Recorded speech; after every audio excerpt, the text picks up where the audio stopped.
What is good, everyone? OG over here from Player Essence, and welcome to another PE news video. Today we've got some great information from across the board, a lot of cool Nintendo Switch games and development updates. So let's go ahead and get right into it. And we're starting off with Dragon Quest Builders 2. The developers discuss multiplayer and the production status of the game. This was from the weekly Famitsu, so let's go ahead and get into the tidbits here. So the development of Dragon Quest Builders 2 was decided because the first game was a success. Square Enix received many requests from fans as well as for elements that could not realistically be done. In terms of specific requests, there were things like wanting to circulate water from high places and be able to build even higher. A lot of people also asked for 4-player multiplayer. Currently, you can build at 3 times the height of the original game, so that's cool. If the sequel was going to be made, Square Enix wanted to minimize hardware limitations and make it properly. For that reason, they went with PlayStation 4 and the Nintendo Switch. The PlayStation 4 version of Dragon Quest Builders 2 will be able to import save data from the PlayStation 4,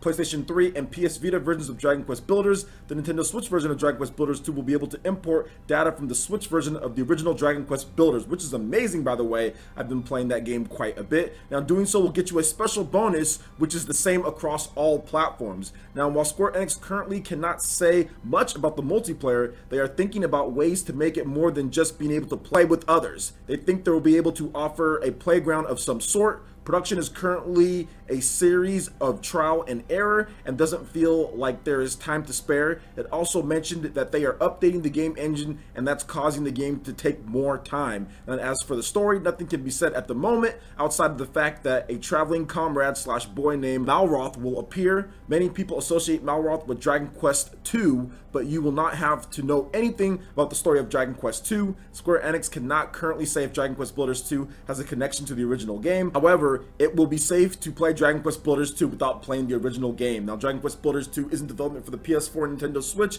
A release window has not been announced yet. Currently, the release is only confirmed for Japan. So this is awesome to see some of this multiplayer stuff that they're potentially working on, the bonus that they're getting for people who've played the original game. And if you have not played the original game, I suggest playing it on the platforms that you can. I mean, obviously, if you can get it on PS4 or even Nintendo Switch, that would probably be the ideal version for me. I've actually been playing it quite a bit. I have some Let's Plays of it up on the channel if you want to get a kind of a gist of what Dragon Quest Builders is all about. And it's truly a game to where you don't really necessarily need to like Minecraft or even Dragon Quest to like this game. It's a unique blend of the two, an RPG that's really just charming and kind of grows on you. I did get a review code from Nintendo for the game, but overall, man, I'm still having a blast with it anytime that I pick it up and play it. I need to get back to streaming it as well. And I think that Dragon Quest Builders 2, from the little that they've shown us, it's looking a lot better from what they originally did in terms of just some of the development, how you can build a lot higher. They're going to be adding in multiplayer. That stuff seems really cool. So what do you guys think about Dragon Quest Builders 2 on the Nintendo Switch and PlayStation 4? Are you excited for this game? Looking forward to it? Let me know your thoughts in the comment section below. All right, and moving into the next article here, we have a surprise release for Outlast Bundle of Terror. Just dropped on the European Nintendo Switch eShop today. It was absolutely out of nowhere. We knew that the games were coming, but they just came out of nowhere. You can purchase them right now, and I think it's 20 bucks for the game, so that's pretty good. So let's go ahead and get into the features for Outlast if you guys don't know about this game. So it's a true survival horror experience. You are no fighter. If you want to survive the horrors of the asylum, your only chance is to run or hide. You have immersive AAA quality graphics, give players a detailed, terrifying world to explore. You can hide and seek, stealth-based gameplay with parkour-inspired platforming, unpredictable enemies. Players cannot know when and from where one of the asylum's terrifying inhabitants will finally catch up to them, and you have real horror. Outlast setting and characters are inspired by real asylums and cases of criminal insanity. So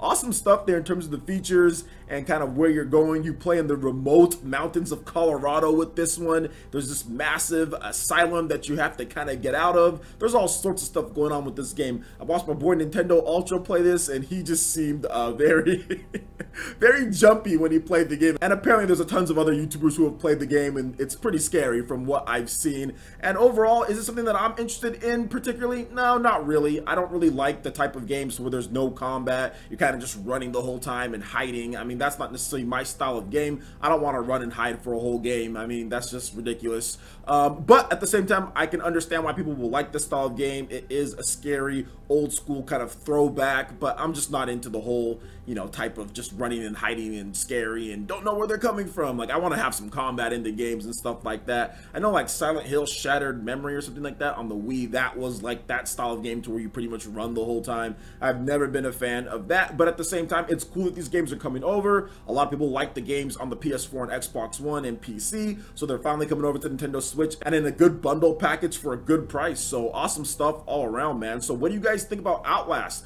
getting a surprise drop on the Nintendo Switch in Europe? I'm guessing that the North American release will be pretty soon here as well. Let me know your thoughts in the comment section below. All right, and moving into the final article here, we're going to be talking about Gree and how they've discussed their foray into development when it comes to consoles. This is mainly a mobile developer, but they're bringing over some titles to Nintendo Switch, and they also want to bring over some RPGs as well because they see that the expansion of the genre is actually getting bigger. So let's go ahead and get into some of the details from the weekly Famitsu interview. So while Gree has previously worked on mobile development devices, there has been discussion within the company over the past 2 or 3 years and shared belief that now more than ever that they need to focus on getting into the game industry with dedicated platforms. Now, in terms of the business reasons, console and PC game markets are continued to grow. Now, around the time that Gree decided to do console game development, it was not the Nintendo Switch was suddenly becoming popular, but rather that Arakai bought a Nintendo Switch and his reaction upon playing it was that this is a good platform. Now, regarding Fishing Star, which is coming to Nintendo Switch,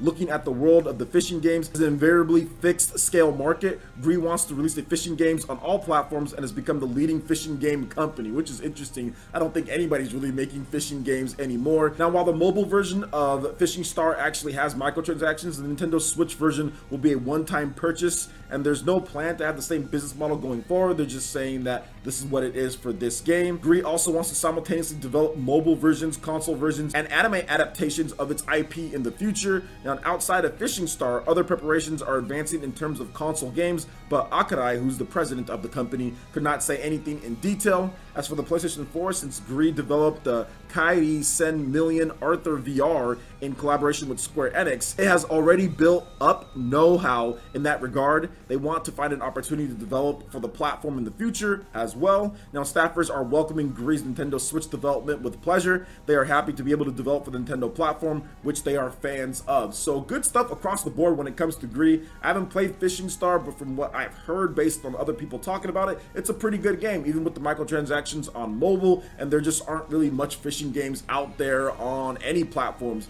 I remember back in the day, I used to play like the Sega Bass Fishing on the Dreamcast, and I actually had like the controller where you wound it up and everything. That was really awesome to play. That was like realistic, man. I felt like I was actually fishing out there. So if they can bring a cool fishing game over to the Nintendo Switch, that would be great. Obviously, you're not gonna have that peripheral. I don't know, maybe Labo comes in and saves the day when it comes to certain things in terms of fishing. But overall, I'm just excited to see what they're going to do on the Nintendo Switch and other platforms as well. They did talk about right here in terms of RPGs. They said that Gree wants to make an RPG that can only be done on consoles. Recently, Japanese RPGs have been releasing across the world and the demand is rising. So he does want to get into like the RPG field, and that's why I thought I wanted to cover this here, because it seems like they're making the plans to really go hard into console development, and they have the money to do so with some of their other IPs that they've had. They're the leading mobile fishing developer. Obviously, their microtransactions and IP have been building up money, so we'll see what they do in the future. I'm excited to see more developers hop into it.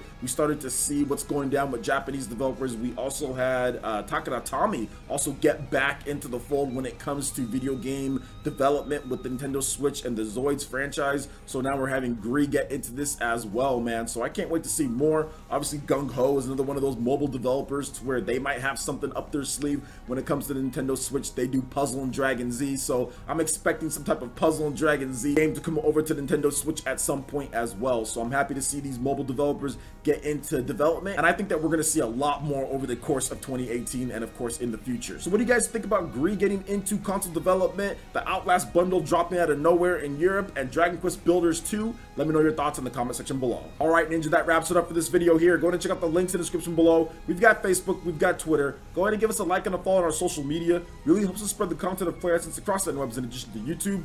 Also, make sure you check out our Patreon and YouTube live gaming page and consider supporting Player Essence. When you do so, it gets you access to all sorts of cool benefits, perks, rewards, and emotes via YouTube sponsorship. So check out the link in the description below and consider supporting Player Essence right here on YouTube. Hit that like button if you did like this video. Lets me know you guys want more content like this going forward in the future. And subscribe to Player Essence for the latest RPG, Japanese, and Nintendo gaming news. Thank you so much for watching. I will catch you in for the next video. Peace.